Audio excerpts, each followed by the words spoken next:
ছোট ছেলের পছন্দ মতো কেনা হয়েছে লাল রঙের গরু।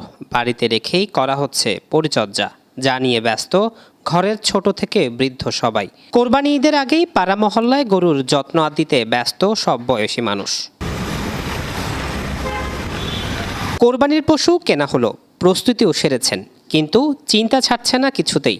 ঈদের দিন পশু কোরবানি ও মাংস কাটার কষাই মিলছে না। একটা কষায় আমি সকালে যখন গরু নামাই, 3টা গরু 22,000 করে বলছে আমাকে, 3টা 66,000 গরু জবাই করে দিবে 66,000। তো আমি বললাম যে দরকার নেই ভাই, এই গরুর দামে যারা কষাই করে বেশি দাম খোঁজাতে আমরা বললাম যে আমরা পারিকভাবে আমরাই করে ফেলবো।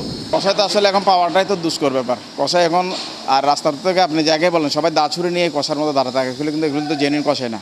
কষার নাম করে কষার টাকাটাই নিয়ে যায়। এই ভালো কষাইগুলো করা, আর এরা যে হারে নিজেদেরকে প্রমোট করে টাকাটা নিতে চায়, ওই টাকায় তো আসলে কষাই পসিবল না। অনেকে বলছেন কোরবানির জন্য প্রকৃত কষাই পাওয়া যায় না, যাও দুই একজনের দেখা মেলে তাদের টাকা দিতে হয় অনেক বেশি। কোরবান আসলে কষাই পাওয়া যায় না, সবগুলো হচ্ছে মৌসুমি কষাই, যেগুলো হচ্ছে যে আপনার মাংস ভালোভাবে কাটতে পারে না, এমন সময় বেশি নেই। আর কষাই যেগুলো পাওয়া যায় এগুলো আকাশচুম্বী দাম বলে, কমপক্ষে মানে একদিনের জন্য ওরা 8,000, 9,000, 10 এইরকম চাই, যার থেকে যে এরকম নিতে পারে। এখন কোরবান আসলে এই কষাইয়ের জন্য আমরা কি করব, একদিনের জন্য আমরা নিজেরাই কষাই হয়ে যাই।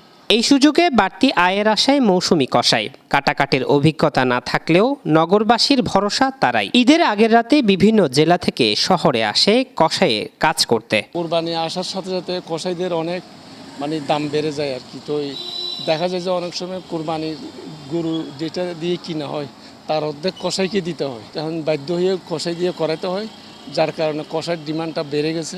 এই আনারি কষাই তো বুঝলাম বাইরে গ্রাম থেকে আনলে ওরা কি নষ্ট করে ফেলে। এখন এই ডিমান্ড যে এখানে কষাইগুলি ডিমান্ডটা ওরা কমে ফেলায়, কারা যেগুলো শহরের যেগুলো বাইরে থেকে আনলে তারা কি এগুলোকে নষ্ট করে ফেলে। এদিকে কষাই না পেয়ে নিজেরাই মাংস কাটার প্রস্তুতি নিচ্ছেন, কিনছেন ছুরি, চাপাতি সহ আনুষঙ্গিক জিনিসপত্র। জুলকার নাইন, দৈনিক আজাদী।